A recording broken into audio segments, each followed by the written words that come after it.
রামায়ণের অত্যন্ত গুরুত্বপূর্ণ কেন্দ্রীয় চরিত্র হল লঙ্কারাজ রাবণ। রাজা হলেও রাবণ রাক্ষস বংশের রাজা ছিলেন।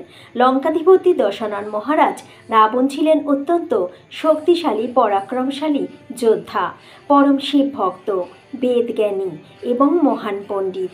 অনেকেই জানেন না যে রাবণ ছিলেন অর্ধ ব্রাহ্মণ, আবার অর্ধ অসুর। এছাড়া রাবণের আসল নাম ছিল দাসগ্রীব। তার অর্থ হল 10টি মাথা। রাবণের জন্ম ব্রাহ্মণ ও রাক্ষস বংশের এক অসাধারণ সংমিশ্রণের ফল। তার পিতা ছিলেন বিশ্রবা মুনি, যিনি ছিলেন একজন প্রখ্যাত ব্রাহ্মণ ও তপস্বী।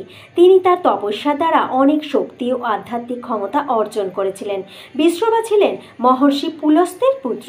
পুলস্ত্য ছিলেন ব্রহ্মার মানস পুত্রদের একজন।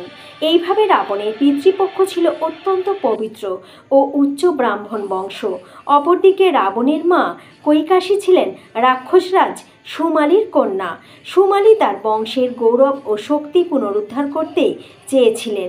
সেই সময়ে রাক্ষস জাতি দেবতাদের কাছে পরাজিত হয়ে লঙ্কা থেকে বিতাড়িত হয়েছিল। সমুদ্র মন্থনে বেরিয়ে আসা অমৃত পান করে দেবতারা রাক্ষসদের তুলনায় অধিক শক্তিশালী হয়ে ওঠে। একের পর এক যুদ্ধে রাক্ষসরা পরাজিত হতে থাকে। এর ফলে তাদের মনে চিন্তা জাগে যে এভাবে সমস্ত রাক্ষস বংশ ধ্বংস হয়ে যাবে এবং রাক্ষস সাম্রাজ্যও ধূলিসাৎ হবে। তখন সর্বসম্মতিতে ঠিক হয় যে রাক্ষস বংশের কন্যা এমন এক শক্তিশালী পুরুষ জন্ম দেবেন যার শরীরে ব্রাহ্মণ অসুরের রক্ত বইবে এবং তিনি রাক্ষস বংশের হয়ে দেবতাদের বিরুদ্ধে যুদ্ধে নামবেন।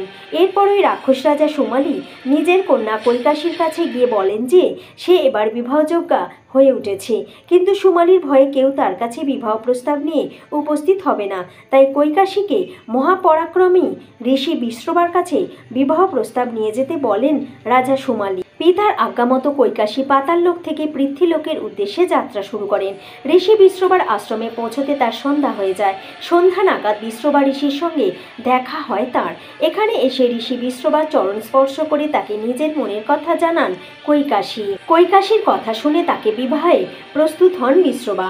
পাশাপাশি এও জানান যেহেতু কৈকাশী সন্ধ্যাবেলা তার কাছে এসে উপস্থিত হয়েছে, তাই তার পুত্র সন্তান নিষ্ঠুর হবে ও কুকর্মে লিপ্ত থাকবে।